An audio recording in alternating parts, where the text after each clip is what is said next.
Welcome back. With the NFL draft behind us, now's the time to take a look at what teams have the best chance to knock off the Super Bowl champion Tampa Bay Buccaneers in the NFC and the AFC champion Kansas City Chiefs. Cleveland Browns and Buffalo Bills are popular picks in the AFC after strong playoff performances, while the Chicago Bears are emerging as a popular pick out of the NFC with first-round draft pick Justin Fields under center. I'm joined now by Blake Sevenbergen and Maya Peterson to debate which teams have the best chance at knocking off last year's Super Bowl teams. Yeah, Maya, before we go into the Browns offseason and the Browns draft, which I, for one, think was great, let's talk about what the Browns had last year. The Cleveland Browns last year won a playoff game for the first time in who knows how long. It's been decades since the Browns had won a playoff game, and they almost knocked off the Kansas City Chiefs already, albeit Patrick Mahomes got hurt late in that game. But to be in the situation against the team that just won the Super Bowl, that's still great for the Cleveland Browns. Baker Mayfield going into his fifth year, another year under Stefanski, who I would regard as one of the top coaches in the league. Okay. Odell's coming back off of an ACL tear. Nick Chubb, Kareem Hunt, two-headed monster in the backfield. That offense it's going to be unstoppable next year. Okay, so I'm going to start talking about the draft for the Buffalo Bills because they got a lot of people that no one was expecting to get, but they're going to make a big impact. As Ryan said, it's about the impact that you have in the long run instead of like immediate change.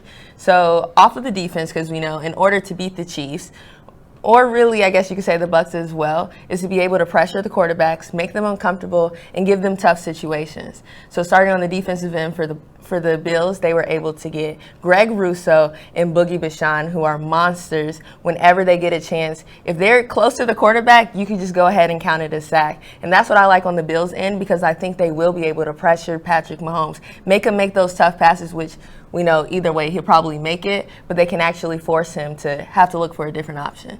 Yeah, I mean, with the Bills, with Rousseau, a great pick, obviously. I mean, freak athlete, great talent, but at Miami, he was brought into question on draft night for his ability to sack the quarterback.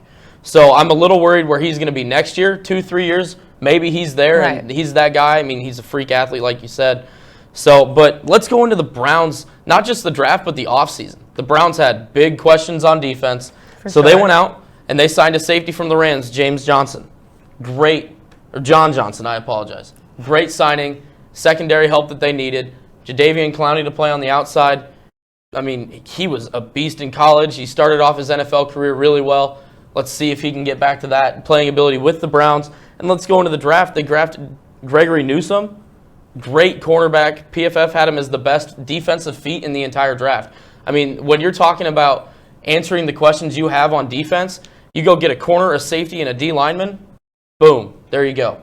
Yeah, those are great, but it's hard to even predict it because with the Cleveland Browns, as we know, it was low-key a fluke for them even to be in the playoffs. And like you said, they came close, but Patrick Mahomes was hurt. So you're adding people to a team that is really unsure of their actual ability anyways. And you can't even try to guarantee Odell Beckham because we know last year we put all that money. Did you see the kid that tattooed that the Cleveland Browns were going to win once they got Odell, and then he continues to get hurt? So he's kind of like I don't really know if he's going to come back. But on the offensive end for the Buffalo Bills, you have Josh Allen, who's a great quarterback. He's learning his actual ability now and gaining some confidence. And then, of course, Stefon Diggs, you got to love him. He's able to make space wherever he is. And Cole Beasley, although I'm not a Dallas Cowboys fan, he is one of the better players that came from the Dallas Cowboys.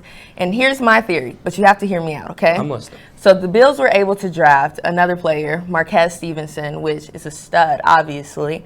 But Cole Beasley came into the draft as a tight end and then started to transition into a wide receiver. But with Stevenson and Stefon Diggs, you have two great options for Josh Allen. And what if you move, hear me out, like I said, Cole Beasley back into that tight end position where he kind of begins to play a Travis Kelce role, which that for yourself, the defense is going to be confused. They won't be able to handle this three option where Josh Allen is really used to only having one option with Stefon Diggs and forcing the pass to Cole Beasley. Yeah, so the Bills, obviously last year an AFC Championship team. 2 years now, though, they've been expected to be the team that can knock off the Chiefs, and they still can't do it. And I don't know if they answered their offensive questions well enough to do it. And back to the Browns, answering the questions they have, they also drafted a linebacker, Jeremiah Owusu-Koramoah. Sorry, that's a tough name.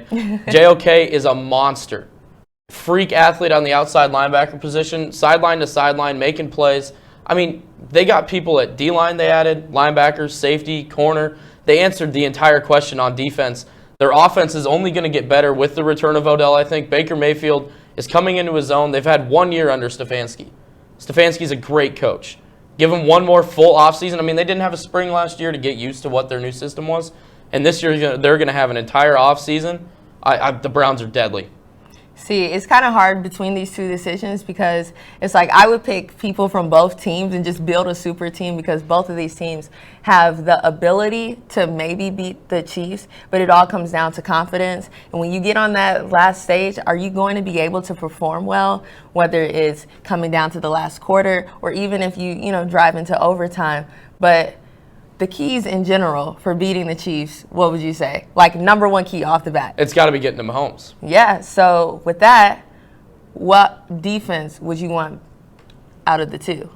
I would want Myles Garrett running at Patrick Mahomes all day long. See, but we've seen that, and then you still lose. So it's like I would rather take a Buffalo Bills team that is able to pressure him, but also have that offensive end that's not going to be debatable like the Cleveland Browns to say, well, Odell hopefully will be able to make an impact, but we know the Buffalo Bills can make an impact on the offensive end. So all they need is that quick pressure to Patrick, get the ball again, and boom. We're headed to the Super Bowl, potentially.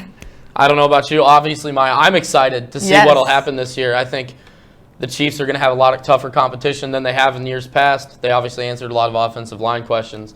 But with that, we will take a quick commercial break, and we'll be right back.